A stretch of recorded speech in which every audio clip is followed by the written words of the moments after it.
Before we get started, does anyone want to get out? And here we go.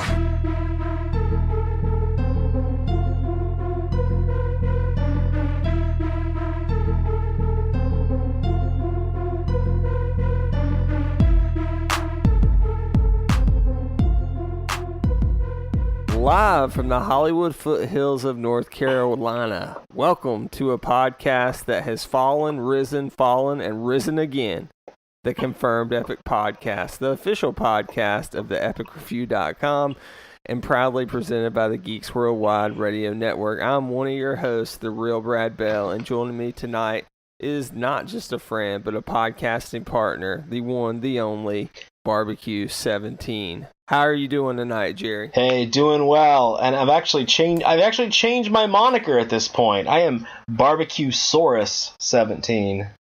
All right, get some barbecue sauce on those dino ribs. Oh man, dino ribs at the drive-in can't be beat now. I think that's going to be the plot of Jurassic World 3, though. It's going to be how can dinosaurs and man coexist, and it's just going to be a Flintstones reboot, like a backdoor Flintstones reboot. It's pretty awesome. I don't know. Maybe we said too much already, but we are very grateful that you click play on Podbean, SoundCloud, iTunes, YouTube, however you're joining us, whether it's on actionfigurebarbecue.com, The Epic Review, or Geeks Worldwide, or if you're joining us live on YouTube tonight, thank you so much for tuning in. So here's what we have in store for you. Jerry and I are going to get into a couple things we've been checking out.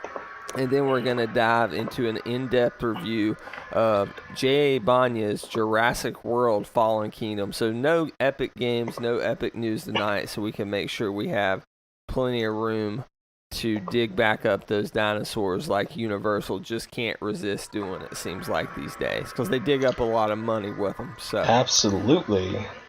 All right, Jerry, without further ado, let's get into what we've been checking out this week. Check checklist? Check. Double check enough checklist? Check.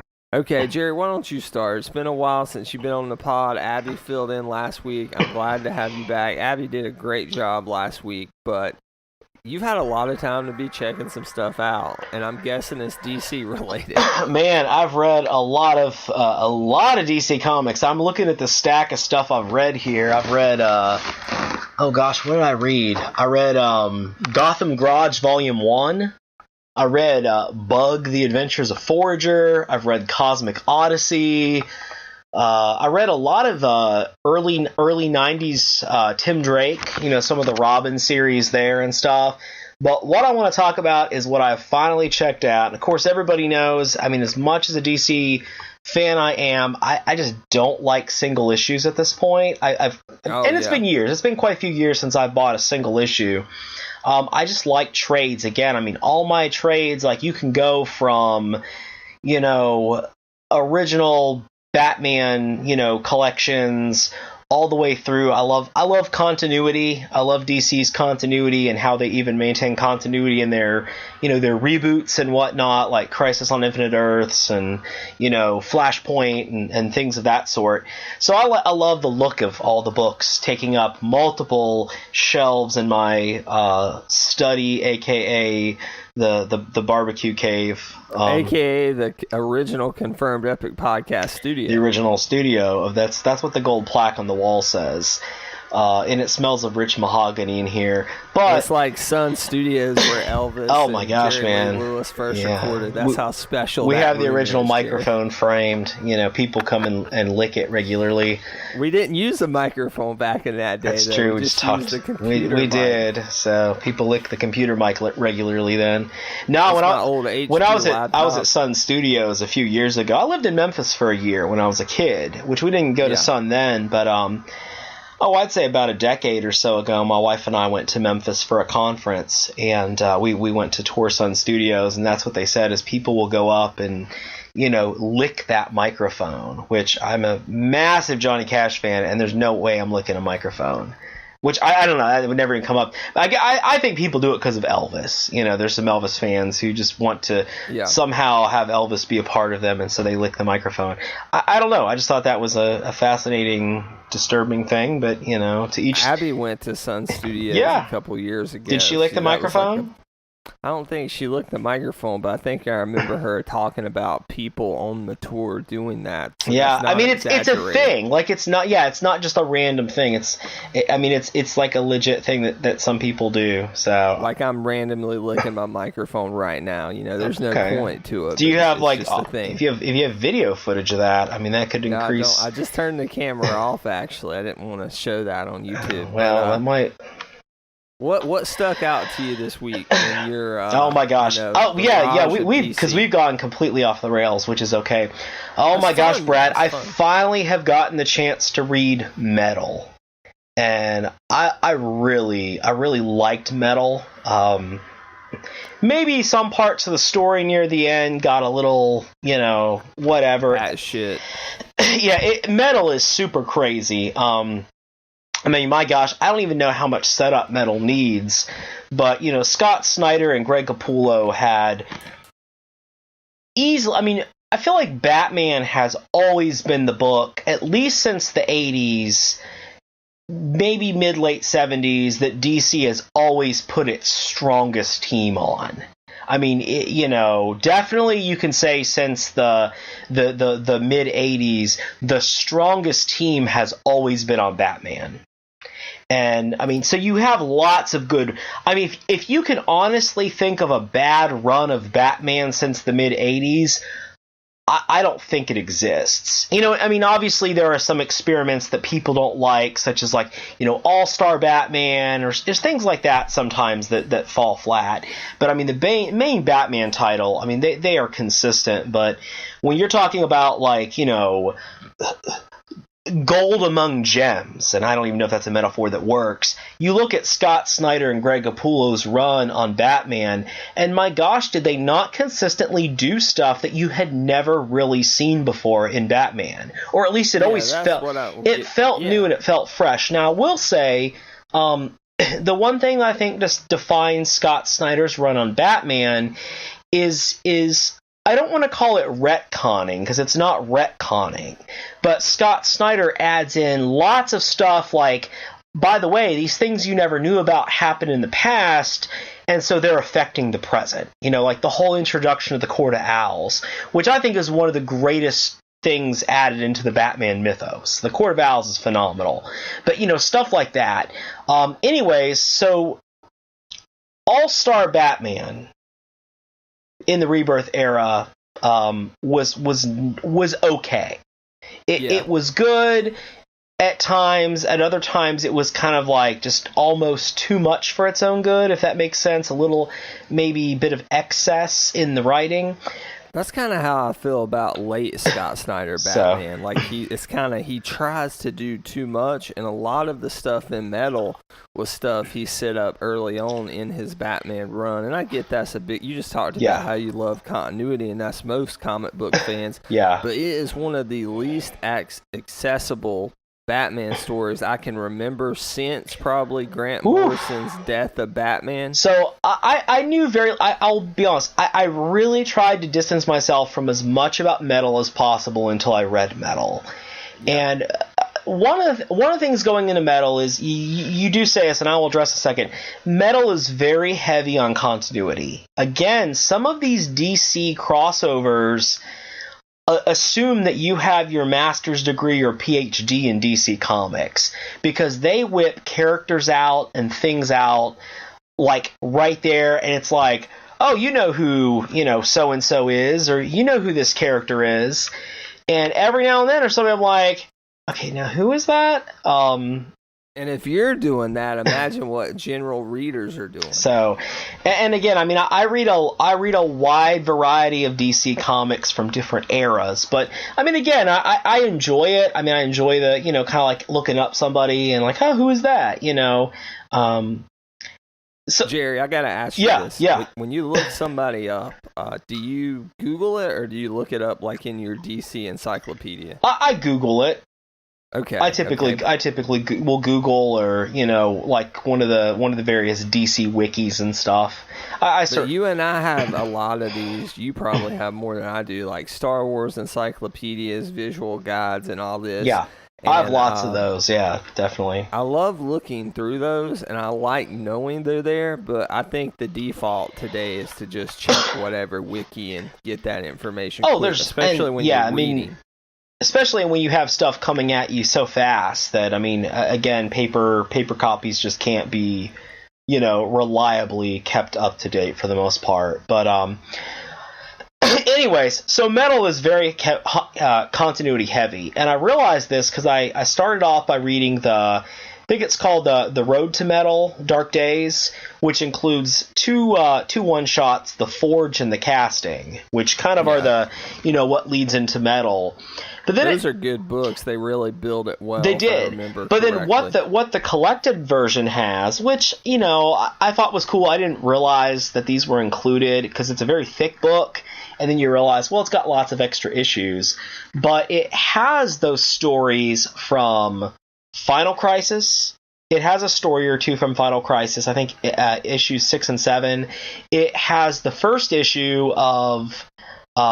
Is it Bruce Wayne: The Long Road Home? Is that what it's called? It's basically the return of Bruce Wayne's storyline. Yeah, return of when he initially shows up after Final Crisis, back in you might say like a Stone Age setting. It has some of those stories from Endgame, where it turns out the Joker is using the metal liquid metal Dionysium. And it's just crazy to me, though, that we're going back to Final Crisis and Return of Bruce Wayne when that was, before that was New 52 stuff. It works. It works well. I'll be honest. It works really well. But wait. Grant Morrison's Batman was before New 52, right? Grant Morrison's Batman was before New 52, so we're definitely going we're definitely going to post-crisis continuity here. Which I like. I'm okay. I'm totally okay with that. But one of the things, once you start reading Metal, you realize that Metal certainly relies on continuity, but it is a very fun book as well. There are times it's almost so outlandish that you realize I would call Metal is like the Batman 66 version of current Batman comics. Because I could see that. There's a Joker dragon. It's so extreme at times. And again, there's some great stuff in there, and I really liked Metal. But there's some stuff too that's almost like meant to be so tongue-in-cheek. You have a reference to Aquaman's 90s harpoon hand.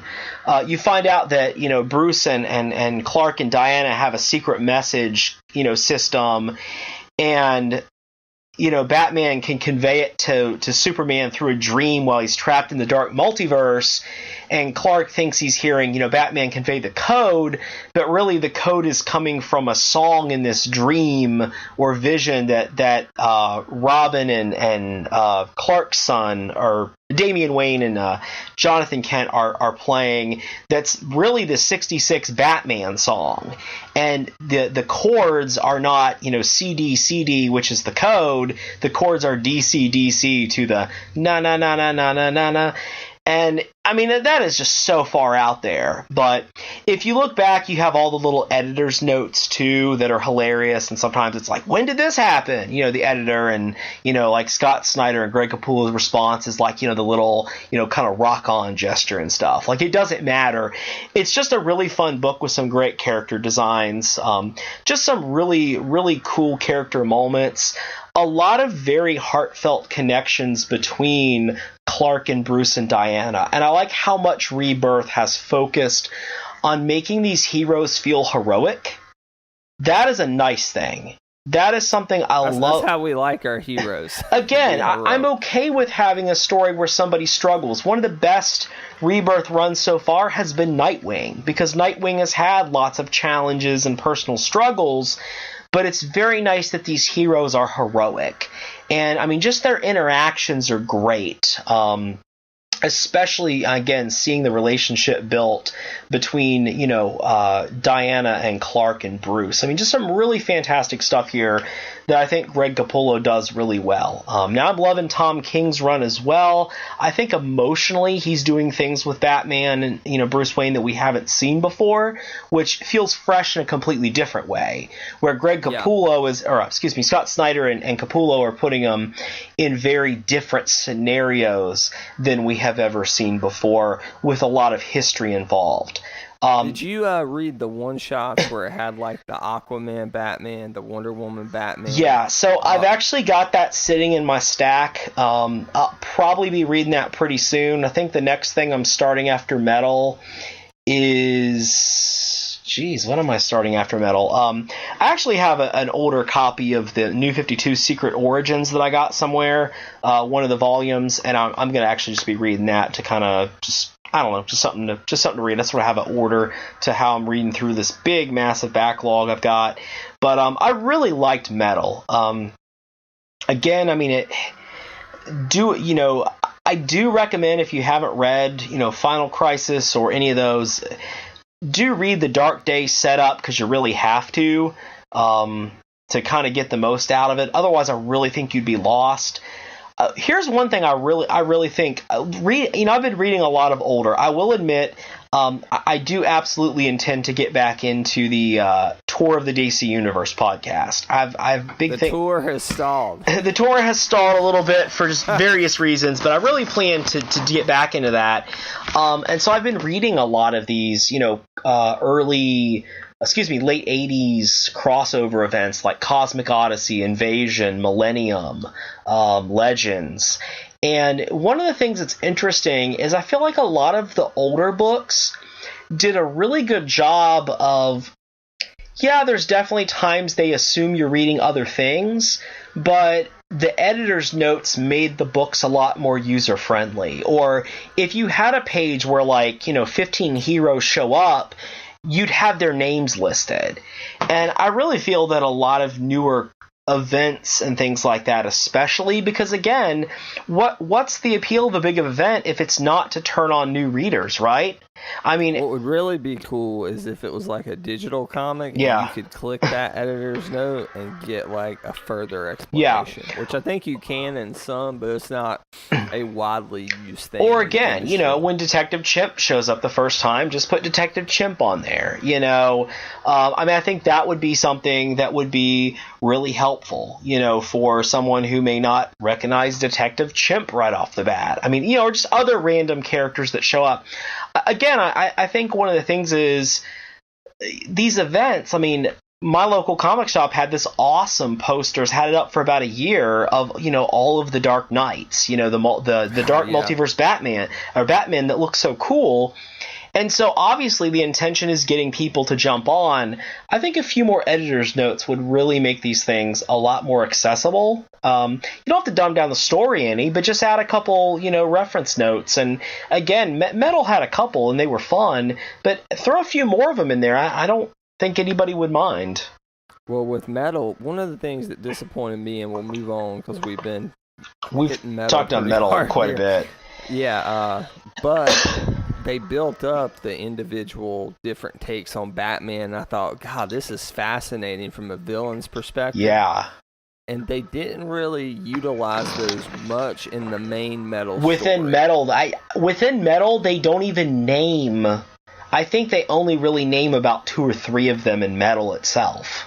And that did not seem like the direction the story was going when, like you said, comic book shops were pushing this, the in-ad advertisements for Metal within other DC books were really pushing these different takes on Batman. It was just fascinating. And I hate that we didn't get to see them utilized more. And I don't know why that was the case, but that was one of my biggest disappointments walking away from They Metal. weren't the focus of the book, really. But the media certainly made it out to be, and they were the focus of the advertising. Metals, to me, is a really, really good Batman story. I just don't put it like in the upper echelon of what Snyder and Capullo have. I don't think it's as good as 0 Year. I don't think it's as good as the Owls. A lot of stuff. Endgame, I don't think it's as good as. Yeah. They had so many good, just runs within their run that really a historic take on the character. But, Jerry, I've been checking out something a little bit different. All right. I'm really excited about Mission Impossible 6 coming out this summer, which I know you're the 6th installment in this franchise is crazy. I think it's called Mission Impossible Rogue Nation. I believe that's correct. Yeah, this summer. It's got Henry Cavill in it. Coming out at the end of July. And Paramount recently released, or I should say re-released, all the Mission Impossible movies in 4K, and I haven't picked any of those up because I own most of them on DVD and Blu-ray and didn't want to double dip. But today I revisited Mission Impossible 3, and I watched it with my wife, Abby. She had never seen it. Do you remember who directed this movie, Jerry? I'm sure you've seen it. I have not. Actually, I've only ever seen the first 2. Wasn't it J.J. Abrams, though? It was J.J. Abrams. And this is a franchise very similar to Fast and Furious, where it got to a point in the story that it felt like a completely different franchise.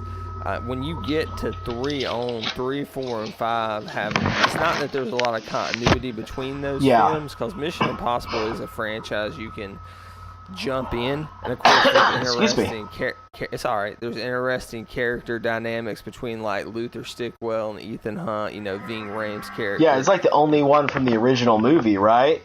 Yeah, he's the only one from the original movie, and there's one that he wasn't in. I don't think he was in the 4th one, which was Ghost Protocol, but was he in the second one? The rest of them. I don't know that Maybe he's not in the second one. Because John Woo directed the second one, and I'll be honest. I loved the first Mission Impossible movie. It came out around the same time as GoldenEye. They may have came out the same year, maybe it came out the year after. But I was so into spies and James Bond and Mission Impossible and Johnny Quest, the new Johnny Quest, where he was more of a secret agent-ish kind of thing. James Bond Jr. I loved the original Mission Impossible movie. And I remember seeing the second one, and I was very disappointed in it. I haven't watched the second one in years, but the original one is still one that I do like to revisit. Love that movie. You have to watch 3. To me, 3 doesn't have, the biggest set pieces. It has some really good ones, just not the most jaw-dropping compared to 4 and 5. But you really see a young J.J. Abrams kind of flaunt his muscle as a filmmaker. There's an epic scene on the bridge involving the villain, which is Owen Davian, played by the late Philip Seymour Hoffman. Oh, okay. Who's just a fantastic villain. I think he's my favorite villain from the franchise, and it's mostly to do with his kind of cold and calculated performance from Seymour Hoffman as Owen Davian. But it reminds me, or I should say, that the scene in Force Awakens in which Rey and Finn are running away from the TIE fighters on Jakku, running toward the Millennium Falcon, there's a lot of similarities between the way that was shot and the way this bridge scene is shot in Mission Impossible 3. So you really see that J.J. Abrams isn't just a name attached to stuff because his mystery box, right? Right. Things like Lost. That he is an actual, when it comes to the pure logistics of filmmaking, J.J. Abrams is one of the better ones in Hollywood as far as getting a shot, doing a unique take on a shot. And I adore this movie. So, I would probably rate this film an epic if I was rating it. And I look forward, I don't own 4 and 5. So that's the only 2 I don't own. I want to maybe pick those up on 4K, but they're sold out everywhere right now. Okay. So they're kind of hard to come by. I would like to. I would like to go back, and I always tell myself I want to go back and watch them. Because now's the time, Jerry. I used to. Quite a few years ago, I used to celebrate. My wife would take part in Bond November, because. Do you remember, when we were kids, maybe PBS? Oh my gosh, man, they would show all the James Bond movies in November, and I remember, Jerry. Yeah. I just want to make a correction. The Mission Impossible this summer is Mission Impossible Fallout. Fallout. Rogue Nation was the last one, wasn't it? That was the last one, yeah. And Okay. It's out July 27th. Because this is the one that has Henry Cavill in it, where he's like doing that cool boxing thing with the mustache. Yeah. The mustache that co-starred in Justice League. Is that right? Infamous mustache. That's right. But yeah, Bond November. What were you saying about? I was saying maybe I'll have to figure out like a Mission Impossible thing, because if I can watch every James Bond movie in one November, we did that before. The last one we did before was Skyfall, and then Little One came along, and it was just too tough to keep up with Bond November. So that happened. And there's just starting to be like so many James Bond movies that it's tough. So. All right, Jared, is there anything else you've been checking out? Yeah, man. Other thing I've been checking out, just real quick, not usually the kind of stuff that we check out, but we're in the Hollywood foothills of North Carolina, and in Gastonia, North Carolina, there is a natural history museum called the Shield. Brad, have you been to the Shield? Yeah, I've been to Shield's museum. It's been a long time. Yeah. So they have lots of little things. Again, I have a 4-year-old, soon to be 5. And we've gone to quite a few of the cool little events that they have there. And so earlier this year, we decided to get a membership, at the museum, which is like a great deal. And whenever we're in that area, we'll stop by the museum, and walk outside.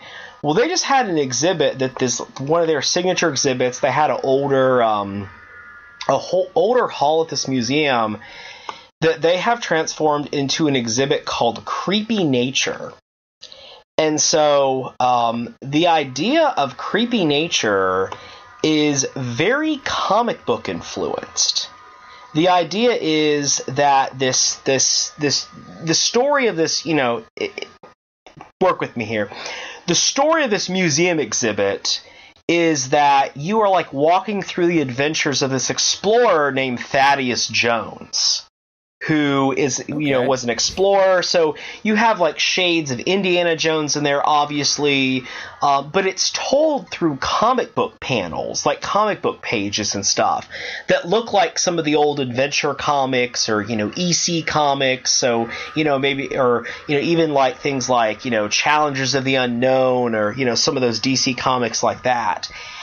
And so this scientist or this researcher, explorer, whatever, is exploring things in nature like, creatures that feed on blood, vampire bats, or carnivorous plants, which, are obviously a real thing. We have some Venus flytraps and I think they're called pitcher plants, like out in our porch, But this exhibit is like a mixture of walking through a comic book because of the comic book panels and kind of the story.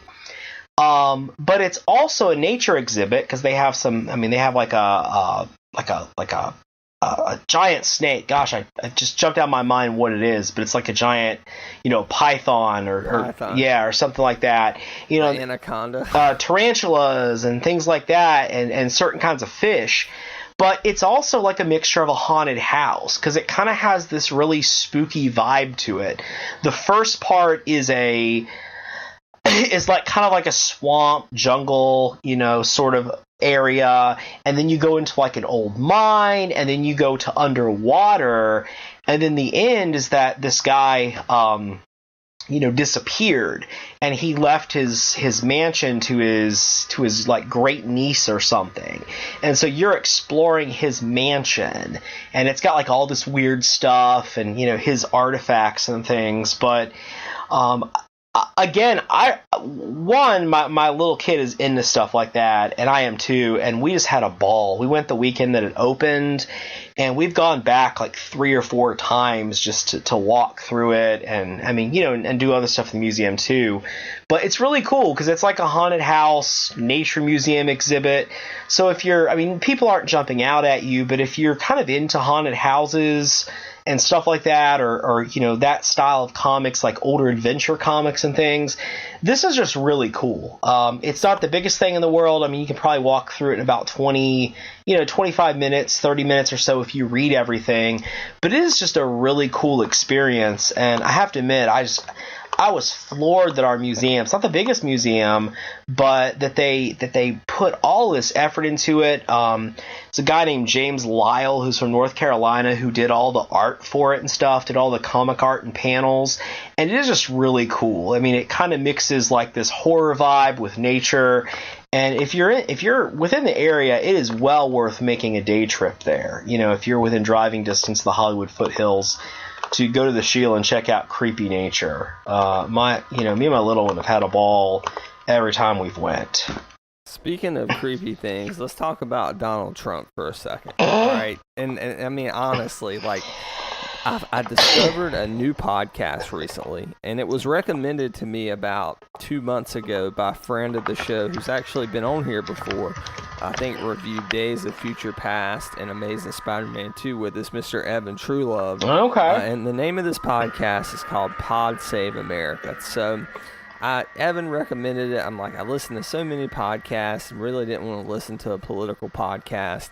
And I'm going through Rolling Stone, and they're talking about this podcast, which is not something that Rolling Stone magazine usually does. Yeah. And they're interviewing the guys who host this podcast. They founded their own podcast network called Crooked Media, and these aren't a bunch of no-names. I mean, the people who host this are Dan Pfeiffer, Jon Favreau, not the director Jon Favreau. Oh, okay. I was going to say Happy Hogan.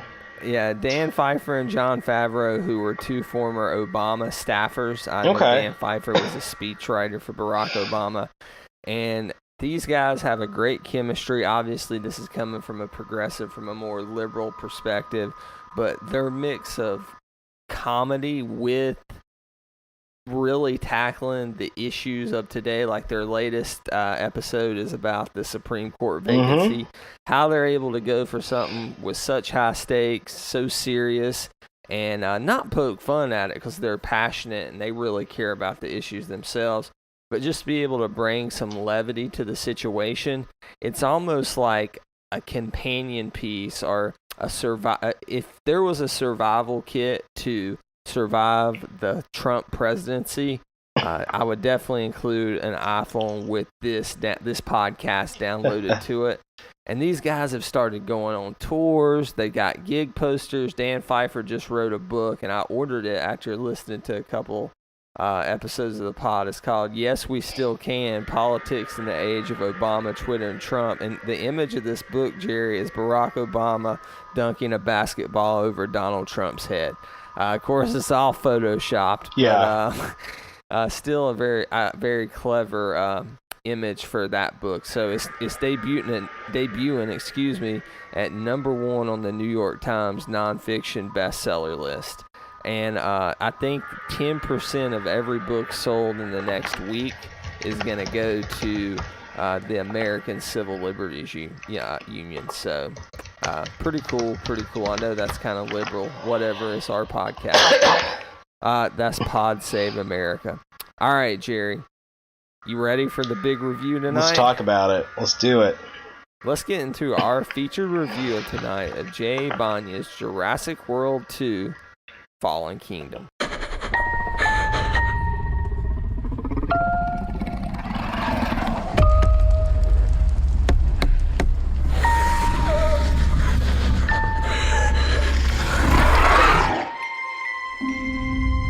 Do you remember the first time you saw a dinosaur?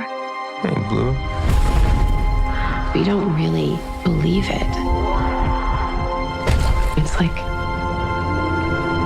a miracle. Something's coming. It's a T-Rex. It's a T-Rex. It's not a T-Rex.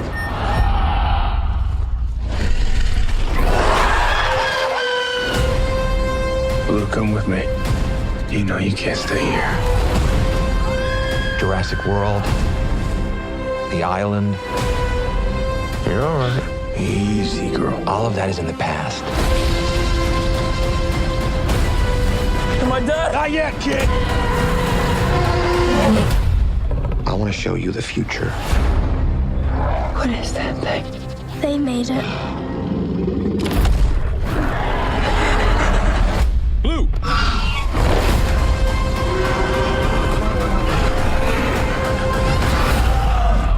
You need to get get us out of here.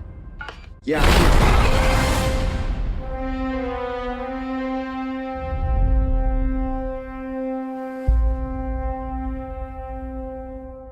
Jerry, as we like to do on the podcast, let's run down a few stats from Fallen Kingdom.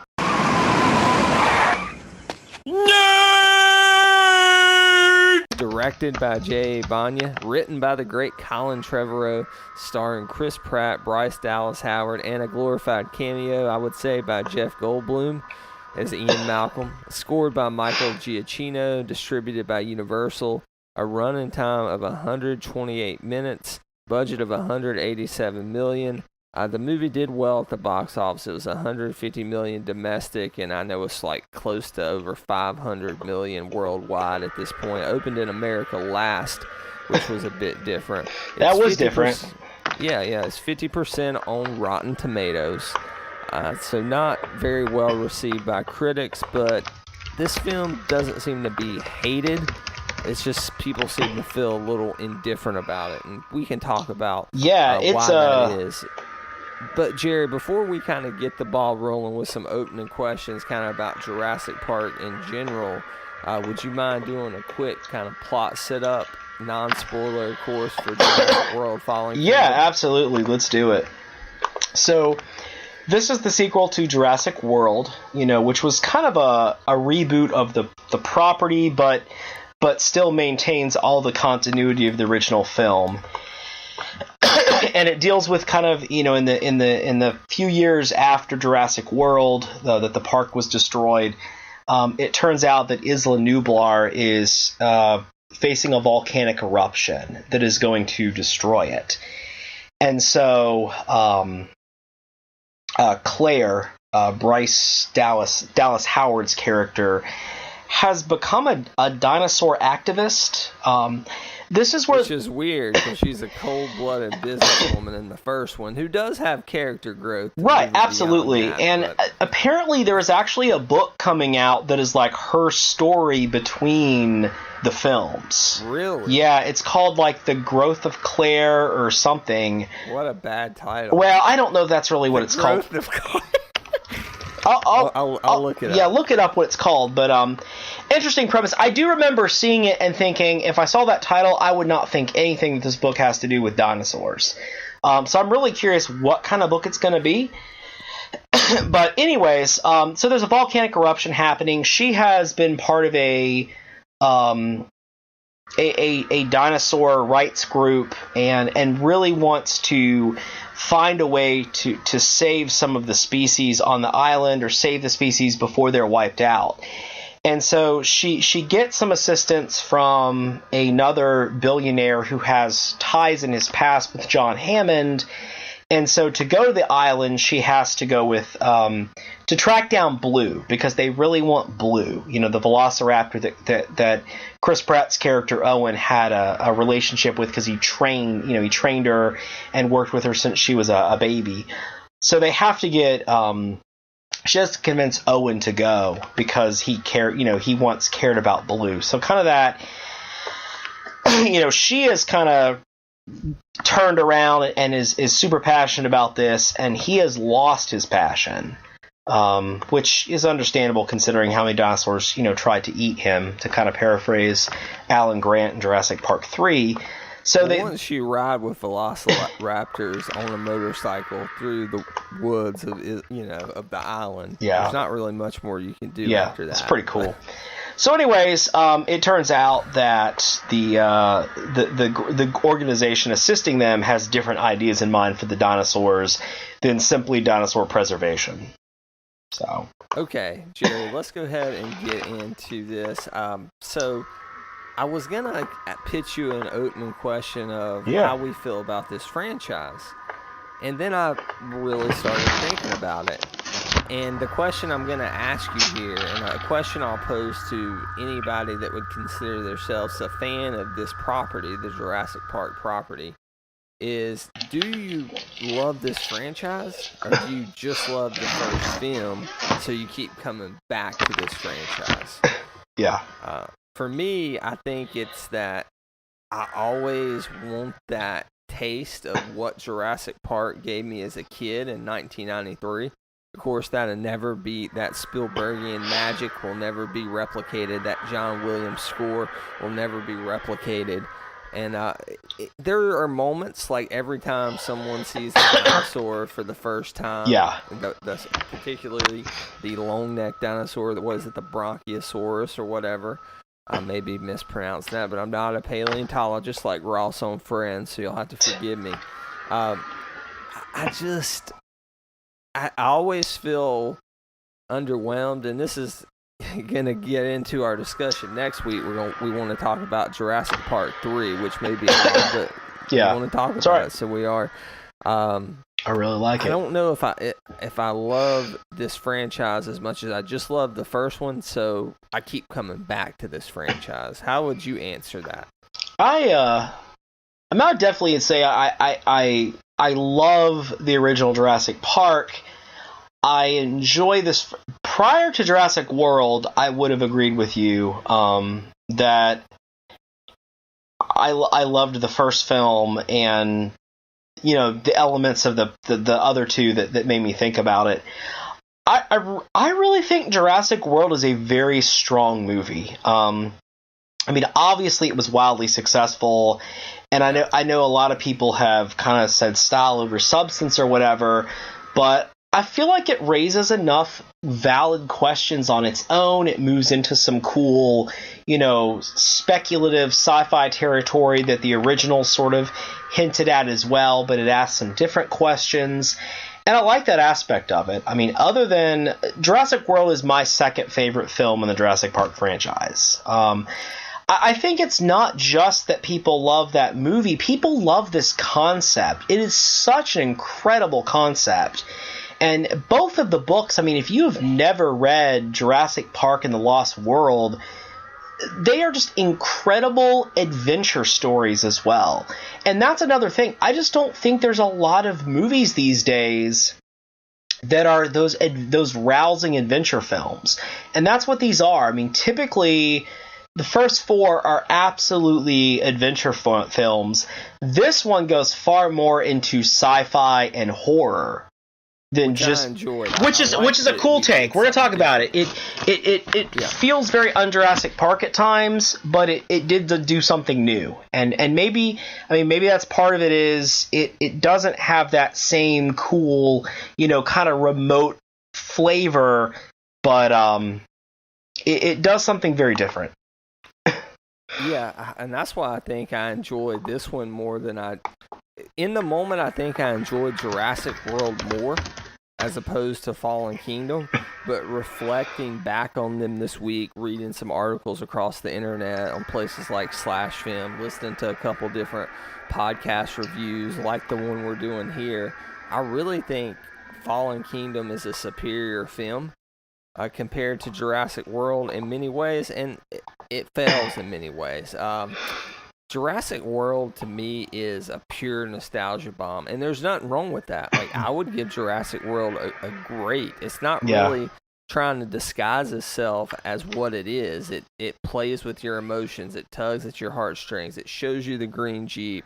You get the T-Rex heroic moment. I mean, it is Jurassic World, but bigger, not necessarily better.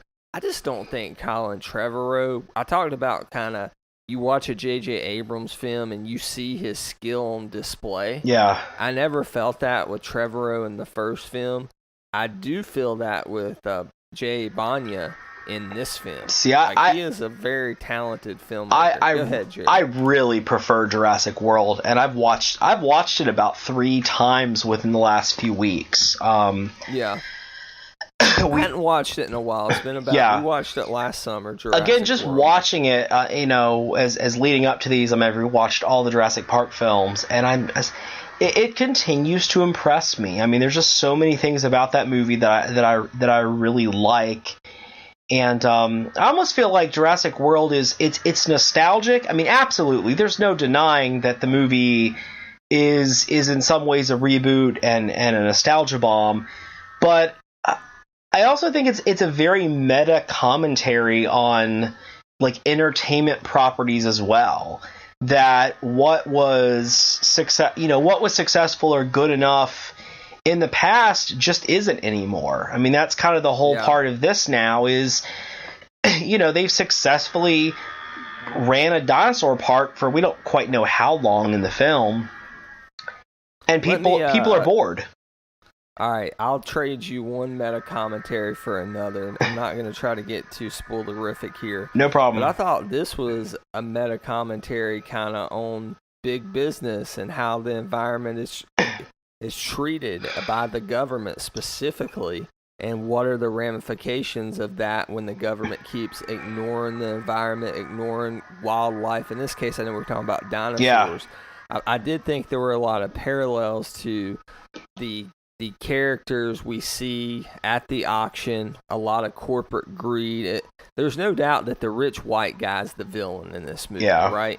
And the people who are being subjugated are these, I hate to say defenseless animals, but in a way, in this case, with the volcano and with the auction and stuff, they are kind of defenseless animals. Yeah. In many ways. And I just thought that this movie tried to be a little bit more than what Jurassic World tried to be, and I think that makes it a little bit better movie. But that's just my opinion. Yeah. I completely think that's a very valid point you made about how it's like the first Jurassic World's this meta commentary on, yes, this is bigger, but is it necessarily better? Right. And what is the risk of that? I don't know, man. Like, Colin Trevorrow gets a lot of hell. And I love his first movie, Safety Not Guaranteed, which was the little indie time travel movie. Did you ever see that? I have not. You should watch it. It's Mark Duplass. I hadn't seen I think it's Book of Eden, which is his movie that I don't know, it's supposed to be a bomb. It got like 5% on Rotten Tomatoes. Critics tore it up. I do think critics are really hard on Trevorrow. Yeah. Is that the one that everybody thought was why he lost this third Star Wars film? Yeah, that's the one. But I listened to an interview with Trevorrow this week, and he was talking about how if it was up to him, he didn't think that there should have been any more Jurassic Park movies past the first one. Yeah. Because he holds the first one so reverent. But if somebody's got to make them and somebody's got to get paid to make them, it might as well be him. Yeah. And it's just, I don't know if he really has a passion for this property. But, hey, a lot of people could argue against that, I guess. What do you think about Owen Grady as a character? Because he's pretty much the same character in this one as he is the last one. He's a badass, just manly man. Not as smart as Indiana Jones, but they are some indie qualities. There definitely are. His opening shot in Lost World, Jurassic World. As a kid, when he was a young man, Lost World. No, in Jurassic World, when they first show him standing there, it very much has this. It does have kind of this Spielbergian quality to the reveal. I really like Chris Pratt. I mean, I think you're going to address this in a minute, but I mean, Chris Pratt is absolutely a movie star that just can handle that believable action role while still being very likable and still be the butt of jokes as well. And it's not, it seems plausible, but he also can be the coolest person in the room. And he has just a very unique quality that works, that I'm not sure how much substance this character completely has. I'll say he has none. Yeah. He oozes charisma none other. But I mean, again, it's Chris Pratt is, absolutely the movie star who brings, who just makes it work. He's the glue that holds this franchise together. I think if he's not in these movies, if they're not bringing Alan Grant and Elliot Sadler back, these movies would be trash. If you truly, I don't know that I would go that far, but he makes this work. He's one of those. I don't want to necessarily compare Chris Pratt to The Rock, because I don't know that that's an apt comparison in many ways. I could see that. but I think he is absolutely just a crowd pleaser. I mean, really, can you really look at any role for The Rock and be like, gosh, what is he doing? I mean, it just works, but he feels like one of those people that just truly enjoys the projects that he does. I mean, even if The Rock is making Fast and Furious 8, 9, whatever, that's like a giant, big budget film, or he's making some low budget, family adventure movie, you get the idea that he totally just loves what he's doing. And I don't know. I mean, again, in an era where, we're just sometimes wanting to be entertained. That is absolutely what is needed here. This may sound weird, but movie stars are a dying breed. In particular, movie stars like Chris Pratt. And what I mean by that, people don't you mean extinct? Go ahead, Jerry. I said, don't you mean extinct? No, I'm just kidding. Yeah, no, they're not extinct yet. Yeah. But you see Chris Pratt. You see him carry the Guardians movies as Star-Lord. You see him as an integral part, although making a dumb decision in Infinity War, still is the Star-Lord character. Then you see him here in Jurassic World, Jurassic World Fallen Kingdom as well, just being the ultimate badass. It's one thing to be this movie star that oozes charisma. It's another thing to be that liked by the public. And he and The Rock have that in common. They are crowd pleasers. You said that very well. And I think one of those, I mean, again, I think with him and, I don't know, I mean, I watched the first film, and the one thing that always jumped out to me is, like, I'm like, how much charisma do him and Bryce Dallas Howard, like, how much charisma do those characters have together? Yeah. How much chemistry do those characters have together? None. And I'm like, I don't think they have any, but at the same time, my gosh, both of them just make these movies work. There's just something there that they're making it work. And maybe beyond movie star, a good way to classify him would be action star. I mean, let's face it, Stallone and Schwarzenegger and those guys weren't the best actors when you got down to the chops of the business, but they carried franchises. Yeah. They carried them. And I'm not calling Chris Pratt a bad actor, because I think he's a really good actor, but I think he has some of that in him, and that's kind of hard to put in a bottle, and it's hard to quantify that. Yeah. I would compare him to a young Kurt Russell. I think Kurt Russell is one of those. His dad. Yeah, well, that's true, but I mean, I think that comparison was the reason picked. Is, I mean, if you watch Kurt Russell movies, I mean, it feels like he's always giving it his all, regardless of what he's, It's always fun to watch Kurt Russell in a film. I don't know. I'm a big Kurt Russell fan, so. Yeah. What'd you think of the newer characters in this movie? You didn't have a ton. You had the doctors, Zia Rodriguez, Danielle Pineda, who was a paleo veterinarian, which I don't know how you're that and you've never seen a dinosaur. It was pretty funny. She'd never seen a dinosaur before, but I mean, I guess Ellie Sattler was a paleobotanist. I mean, she'd only ever seen fossilized plants, I assume. So That's true. I mean, I'm sure it's an area of academic study. I mean, I'm sure she probably studied the theories and of what dinosaur organs would have probably look like and stuff like that. But it was kind of funny in one of the lines. She's like, "Yes, it's a real thing." So yeah, I thought she was pretty good. I thought she was a very strong female presence. Now, apparently, there was a little mini controversy about this on film Twitter and within film circles, that this character was originally supposed to be gay, and they wrote that out of the film, and it wasn't like she was going to be on screen with her significant other. It was just a line of dialogue that would have indicated that she was gay. Yeah. And they cut that out of the film. I don't know why you cut that out of the film, especially in 2018. But that being said, are you just putting it in the film to be putting it in the film to play devil's advocate? Yeah. Like, I don't think they should have cut it. But the other side of the argument is, like, what does this add to the film? But I think any franchise benefits when people of all, shapes, sizes, sexual orientation, race, gender, whatever, look up on the screen and they see someone that they can relate to, and that's like them. I think that reels audiences in more. Well, one of the things, I mean, again, one of these things with this movie is you have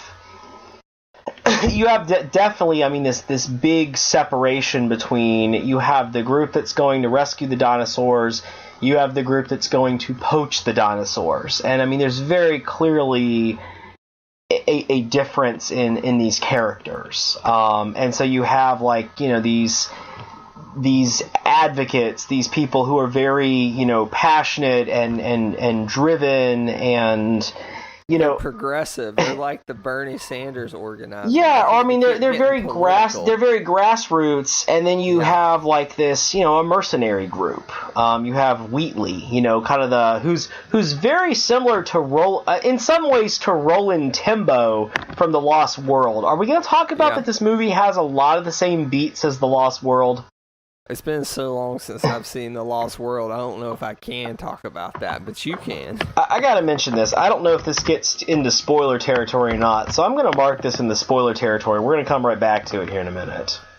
Okay, well, we're gonna go to spoilers here in a sec. Justice Smith is Franklin Webb. I thought he was good comedic relief in this film. It was cool to see somebody really, really freak out, and you have that kind of character, it seems like, in every group within the Jurassic Park franchise. It definitely made me sit there, and I'm like, I'm trying to remember, have we had any character freak out as much as this guy in a Jurassic Park movie? I mean, even, Tia Leone's character, I mean, she screamed a lot in Jurassic Park 3, and I don't remember, and Lex in Jurassic Park was kind of the designated screamer in that film.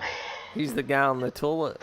No, Lex, the Ariana Richards, Hammond's granddaughter. Okay. Yeah. Okay, who was the guy on the That's toilet? Donald Gennaro, Martin Ferrero's character, who's the lawyer who runs and hides in the portable toilet. Yeah. What a scene. It's this guy, I mean, Franklin was absolutely terrified. I mean, there were some really good lines. I mean, there were really some good lines out of that. At the beginning, I'm like, okay, I don't know how this is going to go. This guy might wear thin after a little bit with this constant screaming, but it was, I mean, it was pretty funny, and it worked out really well once in the scene where the Baryonyx shows up. That was pretty awesome. It was hard for him to wear thin, though, because he was a big part of the first half. This felt like two different movies. One was The Lost World, Brad. Yeah, that's true. And I like the first half of The Lost World. I don't like the second half. And I like the first half of this much better than I do the second. Do you have the simian flu there, Jerry? It's gonna, usher in the Planet of the Apes. So I'm getting over a sinus infection and an ear infection. But he's still, I'm still podcasting. I'm still here. I still went and saw Jurassic World with a big thing full of cough drops. It made everybody sick around here. You can't pass that along. So. Okay. Yeah, I was not contagious. Let's go ahead and roll real quick before we do. Would you recommend this film? Would you recommend people go see it? If you've liked any of the other Jurassic Park movies, I'm not sure why you would want to avoid watching this. And again, I mean, this is absolutely the kind of film that is truly so much better on a movie screen. Yeah, it's just I think with all the Jurassic. Yeah, Park I mean, it's just again, that is the one thing with rewatching Jurassic World. I'm thinking oh my gosh, I still really enjoy it. We got a larger TV recently, but I was like, man, I mean, the Mosasaurus scenes definitely are best viewed on that massive screen because they were terrifying in the theater. So yeah, and that's just something. I don't care how good of a surround sound you have, how nice of a HDR 4K TV you have, you just can't replicate that. And we were was your showing sold out? No, ours actually was not super busy. We went on Thursday night before the Thursday night release. Middle of the day Saturday. It was like our first night. Yeah, I saw it before you. Yeah, you did. Yeah. When we were podcasting last week, I was actually at the film. I was texting you spoilers. Yeah, no, they weren't true. Actually, I would recommend people go see this. I don't know if it's as big of a crowd pleaser as the Jurassic World was. It's not. But it's still a hell of a lot of fun. It's a fun movie. It's enjoyable. Okay, let's go ahead and roll the reel forward for Jurassic World Fallen Kingdom. Spoilers for that film starting now.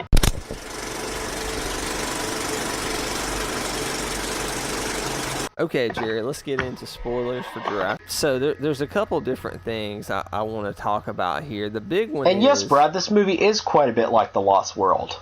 Yeah, I just want to mention that for a second. So this was definitely one of my, again, this was one of my fears going into this movie was... The plot of The Lost World is that Hammond sends, Ian Malcolm and a group of people to Site B, to the other island, Isla Sorna, to kind of find out what's been happening. And while they're there, this group that's very dedicated to, kind of studying the dinosaurs and rescuing Sarah Harding and these sort of like noble things, there's a group of dinosaur hunters from InGen that are there to capture dinosaurs and bring them back to like a new Jurassic Park exhibit in San Diego. So you have the first half of the movie where there's conflict on the island between the two human groups while they're avoiding dinosaurs. Then they get the dinosaur, the T-Rex, on the ship and send it to San Diego. And you have the scene of chaos in San Diego as the T-Rex is, trashing San Diego. In a lot of ways, that is very similar to the plot from this film. That you have a group of people going to the island, not Isla Sorna, they're going to the original Jurassic Park, Isla Nublar, for very noble purposes. Vince Vaughn's character, Nick Van Owen in that movie, and I should say, Lost World, the movie, is very different than Lost World, the book. Yeah, that's the thing. I've never read Lost World. Read it. It's great. It is great. It is well worth reading. So anyways, this one, you have a group of idealistic people who are, sent to the island. The main kind of one of the main folks is reluctant to go. Chris Pratt's reluctant to go, the same as Jeff Goldblum's reluctant to go, but they go there. And there's a group of dinosaur hunters who are bringing them back to the mainland for some kind of scientific or, monetary purposes, and the dinosaurs break loose. Obviously, you can argue that a lot of these movies are the dinosaurs break loose, but it felt like there were a lot of similar beats there. Now, I will say, maybe it just is what it is, and it doesn't feel like a carbon copy, but it definitely feels like there's some similar beats there. It's not as evident as Jurassic Park or Jurassic World, that's for sure. Yeah. I didn't notice it, but I've seen the original Jurassic Park a gazillion times. I've seen Lost World a bunch, but not enough to where it's ingrained into my memory the way the first Jurassic Park is. So... But interesting that you brought that up. Yeah. Speaking of the first Jurassic Park, one of the best parts, of course, is John Hammond. He spares no expense, right, when it comes to Jurassic Park. Well, surprise, surprise, he wasn't the only one. He had a co-creator of Jurassic Park, a guy named Lockhart. Who played Lockhart, Jerry? What's this actor's name? I cannot remember offhand. He's a really famous character actor. He's in a lot of stuff. I'll look it up here. Yep. But anyway, he worked with John Hammond to basically replicate the dinosaur DNA, push forward with Jurassic Park in the first place. But we've never heard about this guy till now. Was this forced, or did you like this? I was okay with that. Again... You could even argue, when would he have come up in the movie? But it's kind of like Steve Jobs and Steve Wozniak, I guess, when it's Apple. Everybody knows Steve Jobs because he was the face of the company. Steve Wozniak did a lot of the code, a lot of the, the nitty-gritty software stuff for Apple. And I guess that would be a very apt comparison. I'm stealing that from the Slash Filmcast, by the way. Okay. So credit to them. And I do think that was a good way. Obviously, John Hammond didn't just go out himself and, make dinosaurs. There are dozens and dozens of people behind the scenes and people funding this and stuff. So I kind of liked that tied to the legacy. I thought that was a little interesting. James Cornwell. Yeah, okay. Babe the Pig star. James Cromwell, gotcha. And Babe, okay. So, Now I will say there are definitely some things about this character that I don't like. Not about the character as much, but... Are we going to talk about his daughter? Granddaughter? Yeah, go ahead. We're in spoilers now. This is so dumb, he is this kindly but bedridden older grandfather type character who, calls out to Claire, reaches out to her, has a young assistant who runs the John Hammond Foundation or whatever, and they want to relocate the dinosaurs to an island that the dinosaurs can just live there, nobody can go there. But the guy has a granddaughter, and it's kind of built up as this secret that, this granddaughter's going around. She is kind of spying on things. She finds out that there's weird stuff going on in the house. There's some weird stuff going on. She doesn't know much about her mother. She's asking, do I look like her? And, all this stuff. Did she ever go to the original Jurassic Park? And the guy said, the guy says, yes, she did one time. So obviously I'm sitting there like, wait a minute, who is, because, who all was at the original Jurassic Park? I'm like, is this going to be somebody that we would know? Turns out she is a clone. She is a clone. Jerry, say that one more time. She is a clone.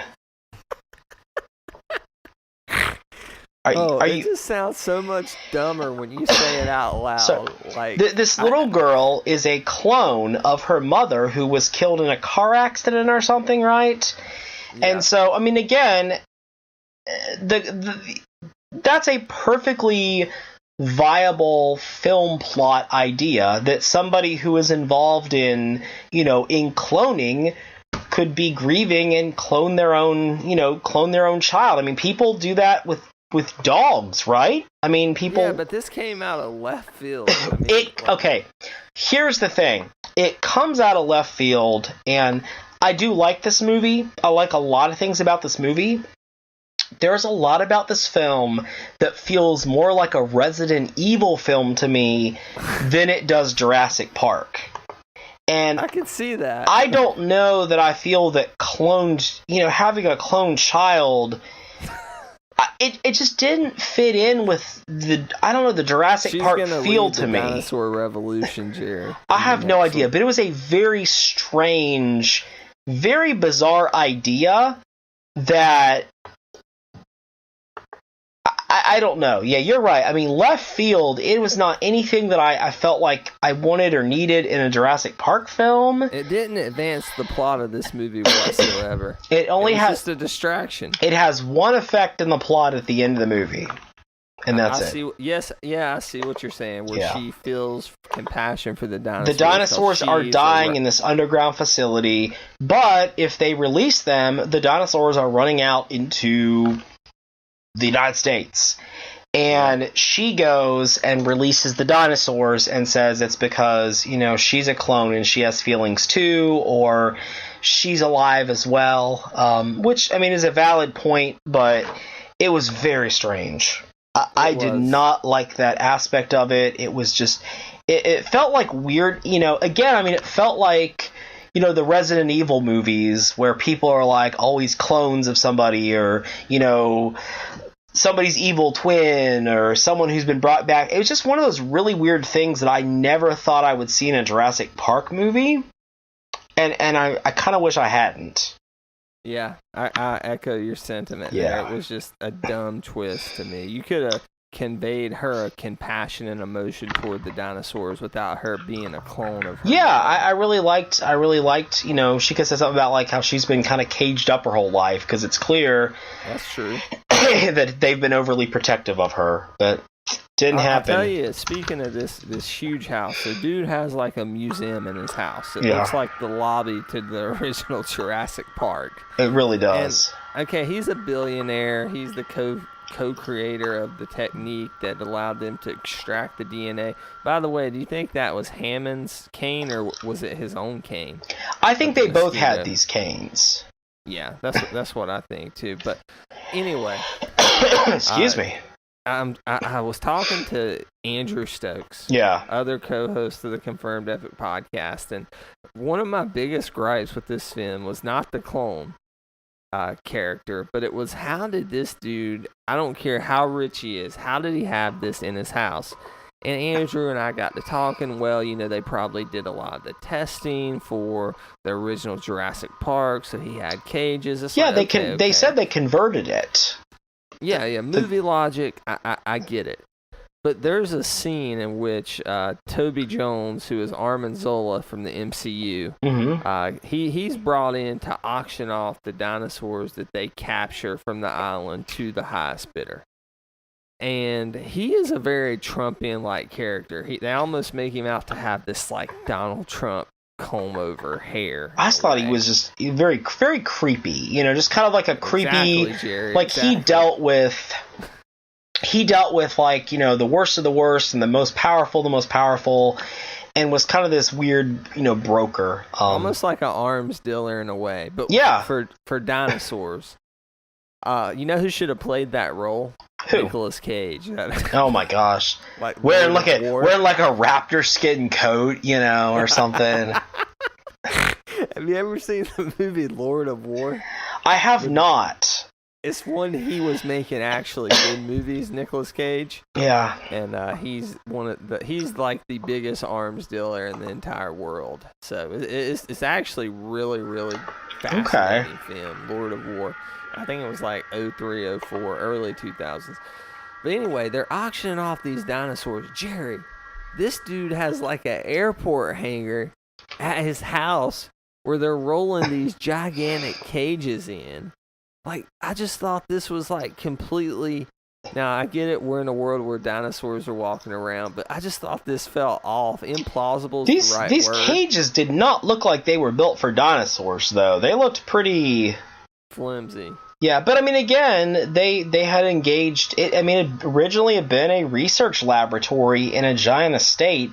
I mean, I think about, like, other big houses, like the Biltmore, the Biltmore House and stuff like that. The Biltmore House. But... Okay, that's a nitpick. I get it's all right. Jerry, one of the things that makes this movie, I think, a lot of fun, whether the story elements work for you or not, is I thought it had some good action set pieces. In particular, the opening scene where they go in to extract the tooth from the... Oh, yeah, absolutely. Rex. Man, was that not the most... We say Star Warsy, but was that not the most Jurassic Parky scene? I loved the opening scene. I love the Mosasaurus. I'm actually sitting here, like, the giant Mattel Mosasaurus is, like, looking at me on my desk right now. That was a really good scene. Yeah, I mean, it's a great... It was very Jaws and claustrophobic, and, and they're in that submarine, and you see it's raining, it's the skeleton. Yeah, it was a scene that you would say fits the mold of, like, the opening of the original Jurassic Park. Yeah, like, it meets that level of... action set piece. Absolutely. And it's one of the best action set pieces probably in the whole franchise. Yeah. But when the whole thing with the ladder, he's trying to escape the T-Rex. Is it a T-Rex? Or is it what you said? What's the dinosaur you just said, Jerry? Baryonyx? No, I think it was a T-Rex. I think the guy was escaping the Tyrannosaurus Rex. It was the original Rex. It bit onto the ladder. Just very well done. What do you think of the I'll tell you what else I like about that scene where you see the underwater dinosaur there. The Mosasaurus. Mosasaurus, yeah. Oh my gosh, I don't know all their names, Jerry. The Mosasaurus is the one that jumps out of the water in the original. It's the giant... Okay. Yeah, I love the Mosasaurus. And I love that scene, which they gave it away in the trailer from the end where the Mosasaurus is, like, in the wave. I don't even remember that in the trailer. It was in one of the trailers. There were like I think I watched 2 trailers. I'd watch a whole movie about the Mosasaurus. Speaking of trailers, though, they really gave away this island volcano escape scene in the trailers. That was like a big part of these trailers. Okay. To me, I love this part of the movie. I mean, it's pure blockbuster fun. It's not anything revolutionary, but did you like that scene? I did. I loved everything on the island. I will say, yeah, I loved everything on the island, even though some of the volcano scenes were incredibly sad. I mean, there was a part of me that was almost as grieved by seeing Jurassic Park destroyed in this way, the island, as I was by, like, seeing, Luke Skywalker die. Sorry, if you don't know what happens, it happens. I mean, it was like this, oh my gosh, like this huge piece of my, childhood or, whatnot is gone. There's no going back. So, but there was some great... There's always a going back. They could go back to the Lost World. Well, they could. They still could use Isla Sorna. I love the scene. It's Claire and Franklin. They're in that underground bunker, and the baryonyx shows up, and I mean there's lava dripping down, and the doors are locking, and this thing is coming after them, and that was a very great, very intense scene. There's another good gyrosphere chase that. The dinosaurs are rolling the gyrosphere out because like a big stampede of them getting away. There's some very sad scenes here, though, of like the dinosaurs falling in the water and maybe drowning, or that would make a kid really upset. It made me really upset. Yeah. And this is one of those things that I think is tough with this film. And again, that you have to handle very carefully with a Jurassic Park movie is the dinosaurs are the villains a lot of the time, but then you also care a great deal about them. And sometimes they become the anti-heroes. Like the Tyrannosaurus Rex has clearly become a hero in this series, or an anti-hero at least. Which, how many times can that T-Rex save Chris Pratt? That T-Rex can save Chris Pratt all day long if she wants to. I don't know. I dig that Tyrannosaurus Rex. I've actually got my original Jurassic Park Tyrannosaurus Rex. My daughter and I have had a lot of dinosaur stuff out lately, and playing around with them.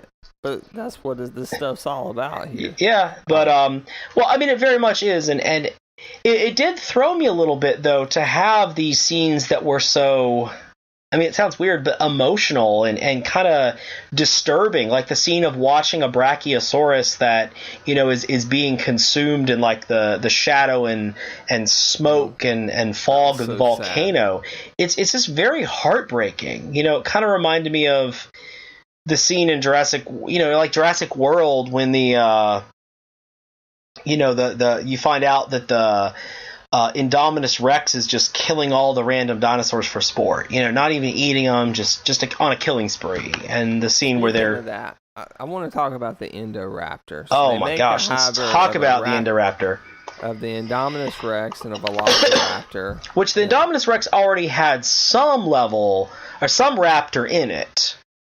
I thought this was one of the film's biggest flaws because the biggest threat in this film was simply to replicate the biggest threat from this film's predecessor. Well, like how many times can you make a giant Franken dinosaur? This version was smaller, which they actually mention it. They mention at the end of Jurassic World. The idea is to take it, to make it smaller, make it sleeker, so that people can actually transport it and militarize it. Mm-hmm. And so that's what's happened here. The dinosaur actually responds to like a laser homing device, which I thought that was actually kind of cool. I'll be honest, I really dig the Indoraptor. Indoraptor, that's a different person. That's kind of Jeff Goldblum's side gig right now. He's an independent rapper. I dig the Indoraptor. It was really creepy. It was very creepy how it like kind of crept around. It was like it was dog-like, but like in a creepy way. I really liked the Indoraptor. So good. I thought it was a good dinosaur design. It was something we hadn't seen before. I mean, it was a raptor, but it walked on all fours. It's almost dragon-like. Yeah. You know, without wings. It doesn't have wings.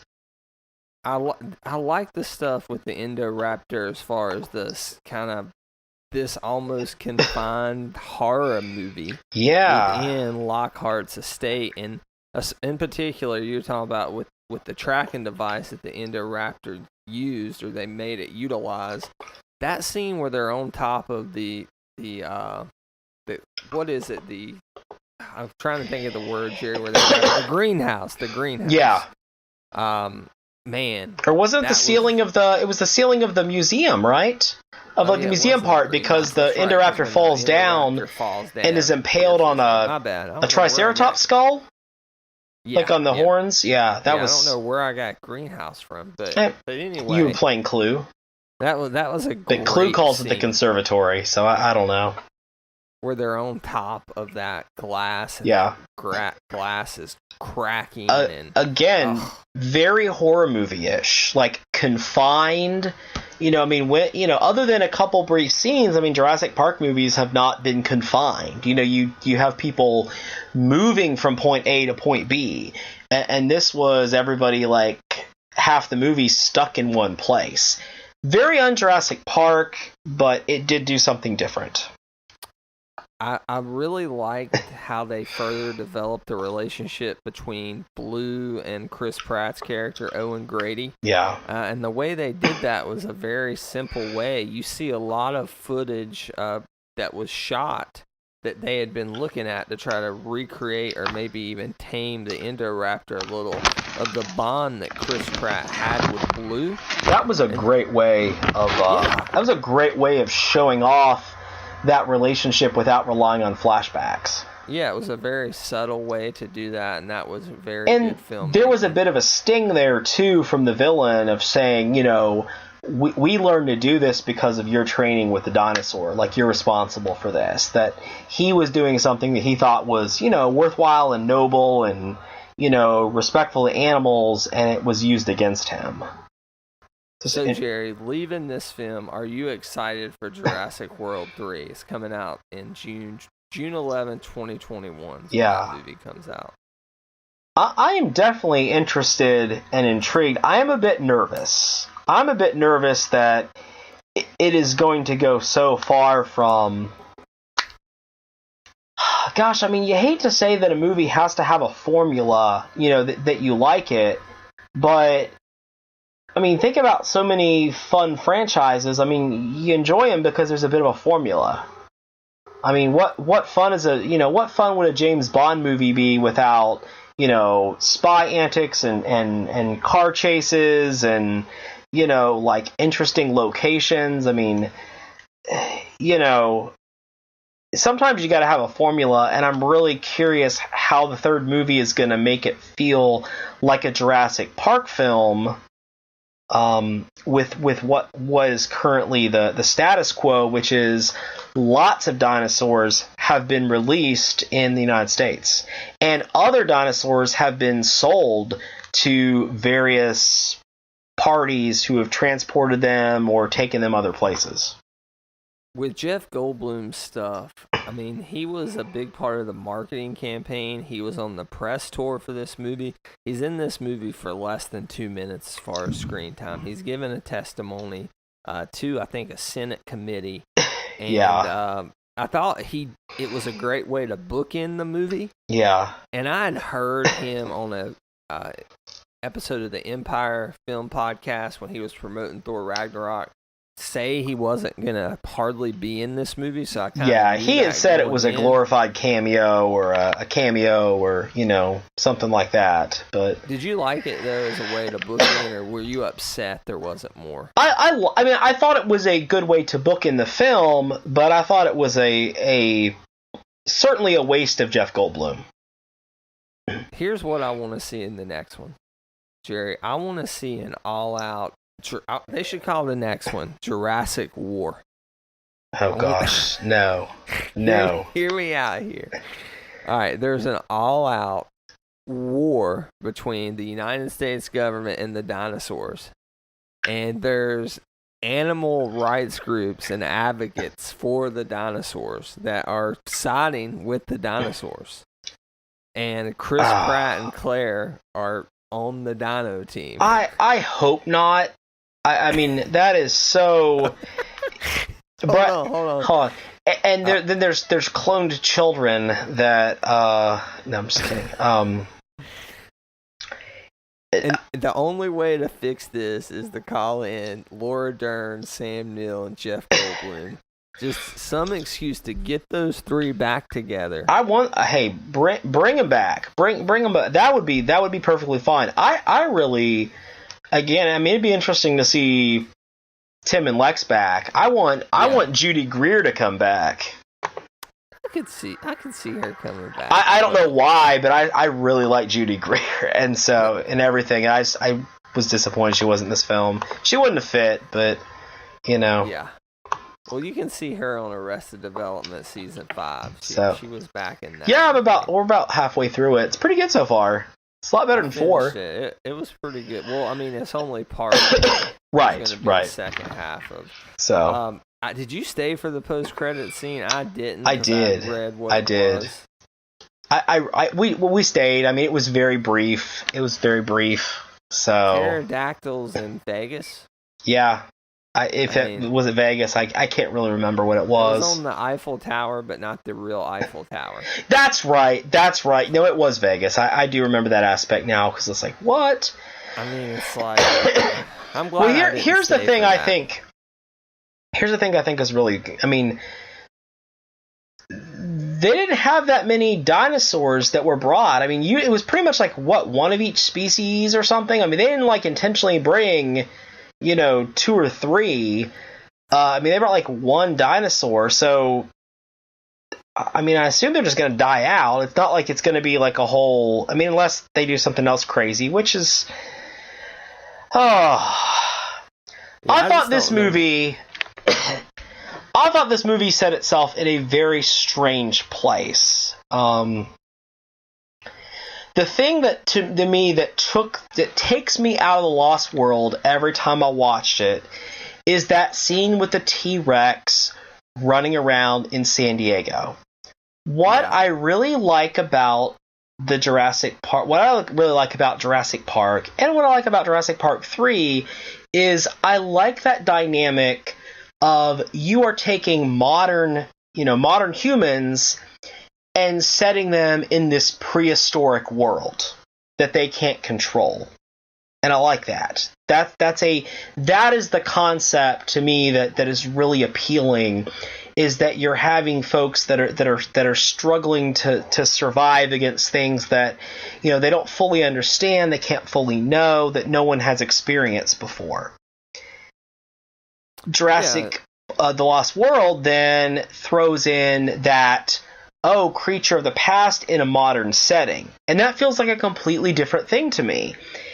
This movie, I really think would have been improved, in my eyes, if the Lockwood estate would have been on an island. It could have been an island. Gosh, another island?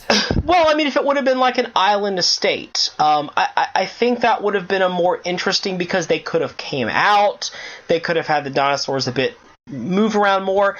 I just don't like this idea that we're building up to dinosaurs running across the world. I don't think that would work. I mean, obviously, it just doesn't seem like that is going to be anything that is going to work in this franchise. I don't want it to become silly. Jurassic Park should be fun, but I don't want it to become Sharknado. I don't want it to become... and that's really what I started to get vibes of during the end of this movie, is this is going in that direction. And good news is you'll always have the original. You always have the original, and again, I like Jurassic World. The order I'd rank them in for me, I don't know. We'll get to that second. You can rank them. Go ahead. Jurassic Park's my favorite. Jurassic World's my second.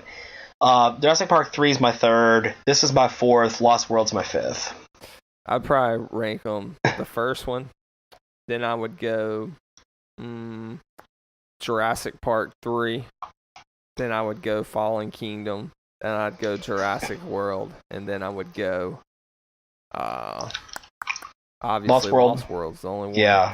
Lost World's my least favorite one. Lost World has some cool stuff in it, but I don't know. There's just something that's something's off about that something's movie. off about it. I mean, I even thought that as a kid when I saw it. I was in 7th grade when it came out, and I was like, there's just something off about this movie. Jurassic World could be the second most entertaining film in the franchise. Yeah. As far as like from a pure adrenaline rush and action moments and beats and stuff. But I think it has the least substance of any of the films. Oh man, I think it's got a lot of substance. But you've revisited these recently. I have not. I've watched them. I've watched them all recently. And on Jurassic episode World, 98 next week, we're second actually going most. to review Jurassic Park 3. So that should be The a lot forgotten of fun. Jurassic Park movie, as I like to call it, because What'd everybody you say? seems. I said the forgotten Jurassic Park movie, as everybody seems to call it, because it don't seem to be the one that nobody ever really thinks about. I don't know. Yeah. All right, Jerry. Is there anything else you want to say about Fallen Kingdom before we give it a rating? Dr. Henry Wu's back again. BD1. Dr. Henry So Wu there's is that. back, and he gets rescued at the end, right? I mean, he at least they pull him out again. I'll be honest, he's definitely getting into that mad scientist territory again. Like I said, this feels more like a Resident Evil movie, but I love the fact that they have kept that character this many years. Or did they? Is he a clone of the original? Is he a clone? Oh my gosh, Brad! Don't write this next movie. Please, that would be something. Jurassic if you're Wars. Colin Trevorrow or somebody else, please do not listen to this podcast because The Brad thing is giving you terrible couldn't you see ideas. Couldn't you see this happening though? Oh my gosh, I'm afraid of like dino-human hybrids and all kinds of stuff. And Don't say that now. That now, what I will, which Indominus Rex has done that, so they've already done the dinosaur hybrids. But remember, there was like there was one of the toy lines that was called maybe Chaos Effect or something, where they like did hybrid versions of dinosaurs. So you'd have like Dilophosaurus Velociraptor hybrid, or Baryonyx Carnotaurus hybrid, or Dimetrodon Monolophosaurus hybrid, or something crazy like minor that. in paleontology, Jerry? No, I just like dinosaurs. Okay. It Okay. is a fascinating subject. Like, it's something that there's a very interesting book I was looking into getting on Amazon. It kind of tells the history of the dinosaurs from a narrative perspective. Yeah. And it's like one of the best-selling books on Amazon. Like, it gets one of those bestseller What's it called? tags. Hold on, I'm looking it up right now. By the way, they did this Masters of the Universe compendium. Did you get Yeah. I don't have that. I do know about it. It looks cool though. Okay, the name I added it to my wish list. So the name of this is The Rise and Fall of the Dinosaurs: A New History of a Lost World. And, the hardcover was released April. Wait, this may be the wrong book. Hold on.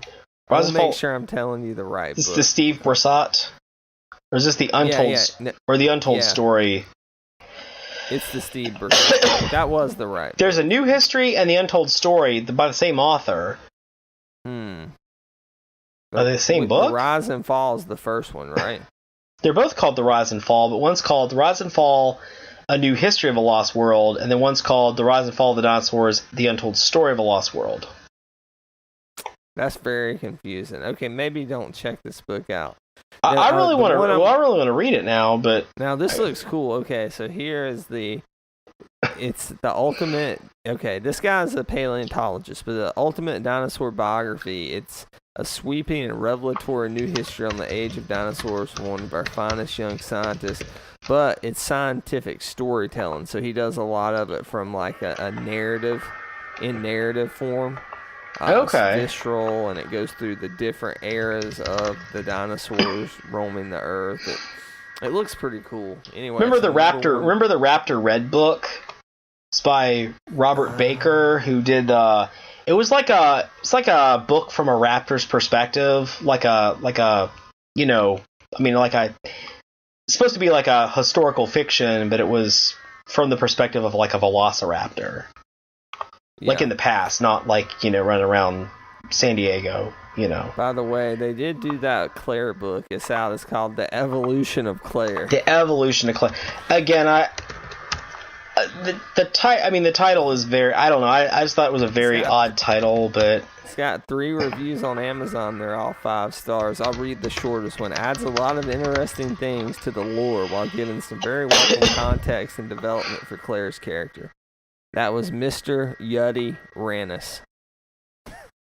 That was the reviewer on Amazon. All right, okay. Jerry, what would you rate this film, Jurassic World: Fallen Kingdom? I would probably give this movie a good and a half. I mean, really? It is. That's my rating too. Good okay. And a half. I thought I liked it far less than you. So, I mean, it is still a very entertaining. I mean, anytime you put this group of some of these actors together, and dinosaurs and a creepy mansion and a Pachycephalosaurus and a Stygimoloch. I mean, you're gonna have some really cool scenes. Okay, now you're just showing off. No, the Stygimoloch that bashes people. I mean, that was incredible. That was entertaining. That was worth your price of admission right there. But I just thought it got very problematic towards the end, and it went into some very strange places that I just don't think the Jurassic Park franchise needed to go into. I would say one of the really cool references, if you want to see some very interesting post-Jurassic Park stories that are obviously not canon, read the old Topps comics. Have you ever read any of those? No. They continued the story after the original Jurassic Park film. I mean, they did their own adaptation. And they had like this thing where, the raptors are loose in like parts of South America. So you still have the remoteness in like these very, jungle, very remote regions. But like this drug kingpin is trying to capture these dinosaurs and use them. And it works really well. It works amazingly well for being a comic from the early 90s. So. Hey, Vincent D'Onofrio's character got killed, right? Yeah, and Blue bites his hand off and then kills him, right? Yeah, I was trying to remember that. Do you think we'll see Chris Pratt ride Blue in the next one? I don't know. I mean, I'll be honest, it actually does sound pretty cool, but I don't know. I kind of feel like somebody's going to. Well, let's ride our Velociraptor. I want to see what if Blue is riding the original T-Rex, and on the sides they have these platforms, and there's like 2 spitters mounted on each side, and like the Dilophosaurus are spitting acid at like a group of tanks and stuff. Oh my gosh. Yeah. I don't know, Brad. I originally didn't think I wanted to see your film, but now I kind of want to watch it. I think we could write this script. Oh my gosh, we can make a great script. It'd be a hell of a lot. We could pitch our story for Jurassic Park 3. Jurassic Wars. Yeah, Jurassic Wars. That is a cool title, though. Oh my gosh, what if like the dinosaurs can talk, like in Alan's Dream in Jurassic Park 3? Well, they start evolving. Oh man! Oh my gosh! All right. Let's do a percent chance to end this podcast. Okay. What is the percent chance in Jurassic Park 3, Jurassic World 3, that we see the big 3 back? Laura Dern, Sam Neill, Jeff Goldblum. Like all of them? Chance? Yeah. All of them together? Yeah. I think it's like a 20% chance that we see all 3 of them. I think it's like a 50% chance. I mean, Laura Dern was just in Last Jedi. Jeff Goldblum came back for this. I mean, so Sam Neill would be the only one I think maybe they could have a hard time convincing. I don't know. But Laura Dern's the only one who hasn't returned. She was in the 3rd one, but it was like a cameo, really, right? Yeah. Yeah, it was definitely more of a cameo. Kind of like Goldblum in this one. Yeah. But we can I think she had more screen time. Yeah, we'll talk about that next time. All right, Jerry, where can people find more of you?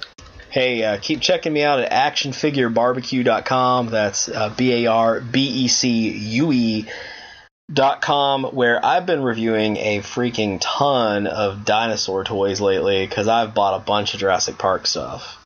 The Mattel line is really good and very inexpensive and very fun to collect. Go check that out over at actionfigurebarbecue.com. You can find me on Twitter at @TheRealBradBell, REEL Brad Bell, and I link to all my stuff there, all these podcasts. Of course, you can always find this podcast on iTunes, Stitcher, Podbean, SoundCloud, YouTube, actionfigurebarbecue.com, barbecue spelled out, The Epic Review, epicreview.com, Geeks Worldwide, thegww.com. And once again, from the Hollywood foothills of North Carolina, we are out. That's all I have to say about that.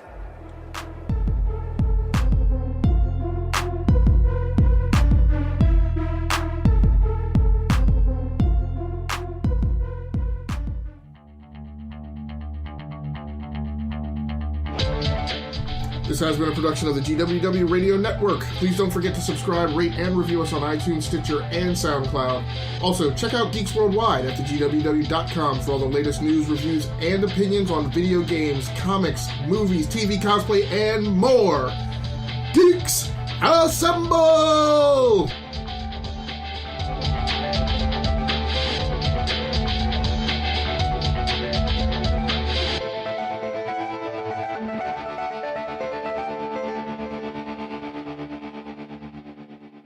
Roll out.